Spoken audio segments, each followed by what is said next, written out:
Doctor Strange has all the best toys to play with. Like, yeah, he's this super powerful sorcerer who casts spells that turn his enemies into like umbrellas or something, but he also has at his disposal some of the greatest magical artifacts in the entire universe. His live action appearances have only scratched the surface in terms of magical artifacts, with them either teasing something powerful but not following through, or just ignoring it altogether. But I have a feeling that will all change with Multiverse of Madness. Which new artifacts will pop up in the sequel? How do they work and just how powerful are they? All that in today's video. Let's get started. Did you know there's an entire chapter devoted to you in the Darkhold?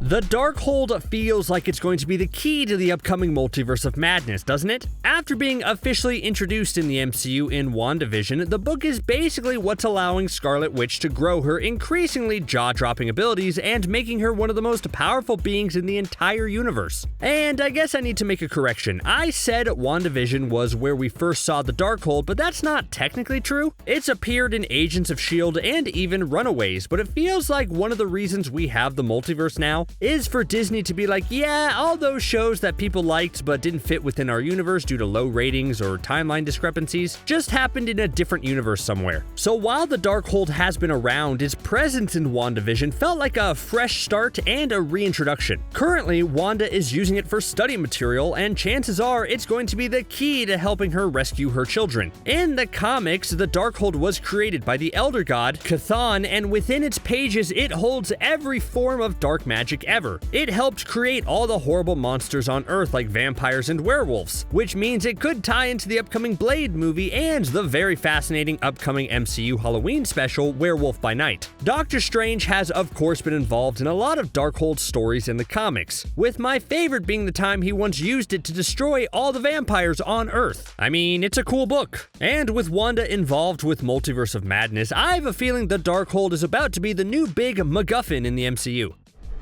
Since I talked about the Darkhold, I think it's important to talk next about the Book of Vishanti, which is a text that contains the most powerful Order magic spells. So while the Darkhold deals with chaos magic, the Book of Vishanti deals with Order magic. Two sides of a coin, as they say. It's interesting in that its spells are defensive and not offensive. I have no idea what's going to happen in Multiverse of Madness, but if the Darkhold is out and about, it would make sense for Strange to discover the Book of Vishanti in order to try to counteract it. It could be a movie about dueling magical books, but you know, more interesting than that sentence makes it sound. Something that's fascinating is that just this past December, Marvel released a book called Doctor Strange, the Book of Vishanti, that offers readers a look at all the mystical artifacts, villains, and locations that are generally associated with Doctor Strange. Is this just a coincidence, or is Marvel trying to prep audiences for the inclusion of the book in the sequel? That's the big question. I mean, right now it's weird that Strange doesn't have the Book of Vishanti in his possession since it's so powerful. What if, as Wanda continues to grow in chaos magic, Strange needs to counteract it by growing in Order magic, and the movie ends with a massive Order versus chaos fight between the two? I think that would be awesome, don't you? Yes, Doctor Strange is the Sorcerer Supreme, at least in the comics where he didn't blip away for 5 years, but that doesn't mean he doesn't like to get his hands dirty from time to time. Yeah, sometimes you want to wave your hands in a little circle and cast a spell that makes your enemies barf up day-old sushi or something, but other times you just want to pick up a giant axe and start cleaving things. Do you cleave with axes? That's correct, right? I mean, you could hack things, I guess, but cleaving sounds cleaner, doesn't it? And I think Doctor Strange would like that elegance. Anyway, one artifact that I'm really hoping pops up in Doctor Strange and the Multiverse of Madness is the Axe of Angarruumus. Like, just listen to this backstory. Strange initially found this in a witch's crypt at the center of the moon of all places. And that's not like Moon, North Dakota or anything. I'm talking about the actual moon, like up in space, because where else would you bury a witch? Anyway, it's supposedly hums with magic, which is cool and all, but if I was an enemy and then Strange pulls out a giant axe, I wouldn't be curious of its magical properties. I'd be more scared of being cut in half. Strange in the comics actually uses axes more so than a lot of other melee weapons in the comics. And an axe fight was teased in the first Doctor Strange, but here's hoping that Multiverse of Madness ups the axe fighting by at least 100%. Okay, something that's really cool that I don't think got enough screen time in the first Doctor Strange is the Orb of Agamotto, probably because the Eye of Agamotto gets all the attention. In the movies, it's the giant floating relic that's used to keep an eye on the big magical shield that the three Sancturns cast in order to protect the Earth from other spooky mystical threats. Look, I know that's for big magic threats, but is there a way they could tweak it to protect Earth against, I don't know, big purple aliens or giant celestials? Just a suggestion. Anyways, I like that the Orb got a serious size upgrade in the movie compared to the comics, and I hope that the Multiverse of Madness sequel explores its abilities a bit more. Like, did you know that besides being able to pinpoint certain problems around the world, the Orb can also be used to travel to Agamotto's personal realm? I want to see it used for that in Multiverse of Madness. Maybe they can tweak it where the Orb is what allows people to travel across the multiverse with relative ease. Yeah, I know America Chavez is in the upcoming movie and her power is to punch star-shaped holes into reality to travel across the different universes, so the Orb of Agamotto using that power seems a little moot, but you never know. If the Orb just keeps its comic powers of traveling to Agamotto's realm, then maybe that would give us a chance to learn more about that mystical entity. That'd be cool.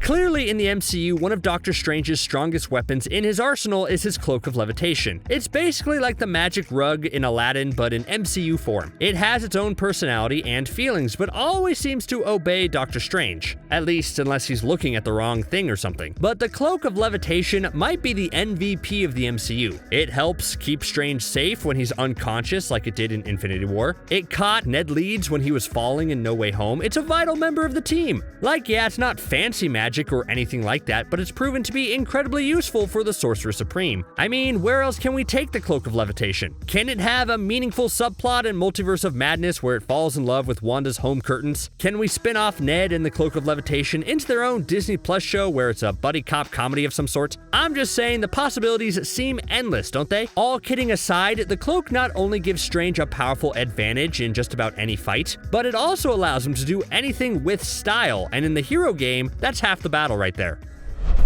Although it's gone now, it's hard to argue that the Eye of Agamotto was one of Strange's most powerful artifacts. The MCU altered its power and origin a bit by making it what housed the Time Stone, so its powers were mainly all time-related. It's what allowed Strange to trap Dormammu in that time loop, and also what Thanos used to destroy Vision a second time. I would argue it's the most powerful stone, but that's a tough fight for sure. Anyways, in the comics, the Eye of Agamotto is definitely not where the Time Stone is kept. Instead, it basically shows truth. Sounds confusing? I guess it is a little. It can emit an all-revealing light, it can play back recent events, it can allow you to look into another person's soul, and fun fact, it usually can't be used by dark magicians, but rather only those with a pure heart and clean soul. So kind of like a Mjolnir for magic users. Again, in the MCU, it's gone now, but somewhere down the line, I would love to see Strange travel to Agamotto's realm using the orb I mentioned earlier, and some ancient projection of Agamotto is able to reform the Eye of Agamotto without the Time Stone. Strange just feels naked without it, you know? Plus, the Eye was the only thing keeping Dormammu at bay, so what happens now that it's gone? Maybe we all just collectively agree to not tell him? Yeah, let's do that.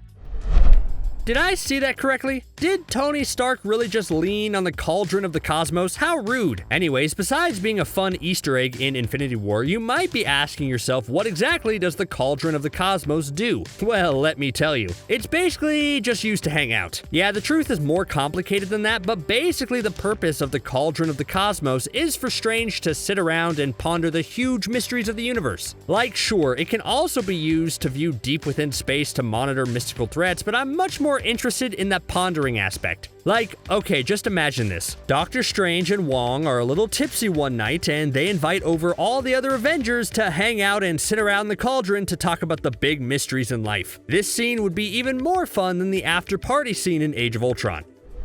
In the first Doctor Strange movie, when Caecilius and his cronies attack the Hong Kong Sanctum, Wong pulls out a fancy-looking artifact in order to defend his territory. Although it doesn't do much, this is actually the Wand of Watoomb. In the comics, this artifact is actually one of 6 spread out across the universe, and each of them can store mystical energy in order to create magical blasts, magical shields, open portals, etc. It also has a really interesting design that makes it stand out from all the other wands we see out there. I always love a good love quests in movies, so somewhere down the line, I'd love to see a side adventure where someone like Wong and maybe the magic-sensitive Ned Leeds go hunting down the rest of the wands to have them all in one place. Okay, you caught me. That's just my ploy to give Wong and Ned more screen time in the MCU. The first Doctor Strange revolved around Caecilius stealing the Book of Cagliostro for nefarious purposes. Overall, it's another powerful book that you probably just don't want to mess with. Okay, I think I've decided that the overall message in the MCU is just to never open a book ever and instead just play video games, or even better, watch more CBR videos. Yeah, that just seems like the safer bet. Overall, the Book of Cagliostro focused on the dark side of mysticism. It's clear the Darkhold is more powerful than this book and potentially more evil, but it still has a fascinating history. The best What If episode had Doctor Strange try to save Christine's life by searching for the library of Cagliostro and stumbling across the ancient being. And because this is just an alternate universe, chances are this library and Cagliostro himself are still alive in our universe. So, in the comics, the Ebony Blade belongs to the Black Knight, and it's clearly not a Doctor Strange artifact, but it almost was in live action. Let me explain. Originally, the Ebony Blade was planned to be in the first Doctor Strange movie as a prop and one of the many mystical relics we see in the background. Based on original TV spots, it seems like the end fight in Doctor Strange featured more fighting but was ultimately cut, and it's rumored and theorized that the Ebony Blade would have been seen and used at this point. How crazy would that have been? If they kept that, then these later movies would have had a stronger connection between Doctor Strange and Dane Whitman, who is gearing up for big things in the MCU. It's really clear now that Doctor Strange is one of the cornerstones of the MCU, and the hero that knows just about everything that's going on, so maybe there's still time to develop a bond between Dane and the Good Doctor, who knows? Dragonfang swords really live up to their name in the MCU. They're powerful swords that have hilts forged from dragon teeth. They were carried by the Valkyrie into battle, and if you saw someone with one of these, you probably won't be around for very long. This was an interesting departure from the comics where Dragonfang is actually just one sword. And yes, although it was in Valkyrie's possession, she only got it from Doctor Strange in the first place. That's another fun connection. In the comics, an ancient wizard was said to have carved the sword from the tusk of an extra-dimensional dragon, which, come on, is the coolest thing I've said since the Witch's Crypt on the Moon from a few entries ago. In the MCU, Valkyrie's sword is just mainly used for slicing and dicing, but in the comics, it can absorb force when it comes into contact with blood. It can be summoned back to the user's hand, much like Mjolnir, and holding the sword allows you to ride on Valkyrie's flying horses, so try to find yourself one if you can. When you're Doctor Strange, you're going to spend a lot of time in astral form. It was used in the first movie to great effect a few times, like when Strange meets the Ancient One, or when Christine is trying to save his life. And then we see it later on in other movies, like when the Ancient One separates Bruce from his body, or when Doctor Strange punches Peter out of his body. All I'm saying is, it would help if more people had an Astral Ring, which is an artifact of Doctor Strange's in the comics that allows him to make contact with people and things even when he's in his astral mode.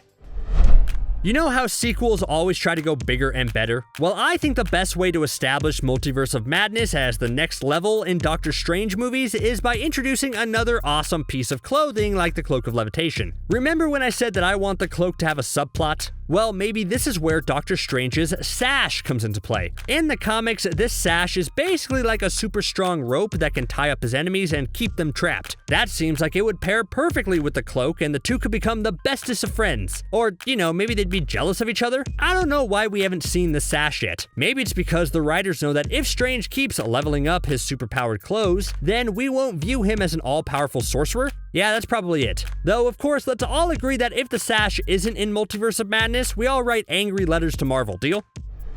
You ever have that one friend who's really into tarot cards? Well, this entry is for them. An interesting magical artifact that Strange has is the very first tarot deck ever. It was really a fun addition to Doctor Strange's arsenal at a time where he didn't have a lot of his magical abilities. Instead, he used the first tarot deck to form a really loose team of heroes who could only go on missions when the tarot deck said that they could. Like, if Spider-Man wasn't picked when Doctor Strange drew cards beforehand, then he couldn't go on a mission. That's the kind of kooky artifact I want more of in the MCU. We're getting to the point where Doctor Strange is so powerful that I sense the writers are going to have to nerf him eventually. What better way than to have him lose some of his powers and then rely on things like the first tarot deck? Maybe in Doctor Strange 3? The purple gem is last on this list because it has the least interesting name. Like, you couldn't name it the floating orb of violet or something like that? Anyways, this artifact is pretty straightforward. It can transport people to the purple dimension, which, you guessed it, was filled with purple mountain ranges and plum-covered plains. It's ruled by a tyrant who uses the residents of the purple dimension to mine for precious jewels. In the comics, Strange sometimes uses the purple gem to trap bad guys in the purple dimension. Hey, with all the universes we're about to visit, why couldn't the purple universe be one of them? Although not an artifact, something I hope returns in Multiverse of Madness is Doctor Strange's yellow gloves. They didn't think I'd notice, but he wore them in Thor Ragnarok, but then never again. What happened to them? Were they too magical? Too silly? Was he actually just washing dishes with them and left them on? I need an answer.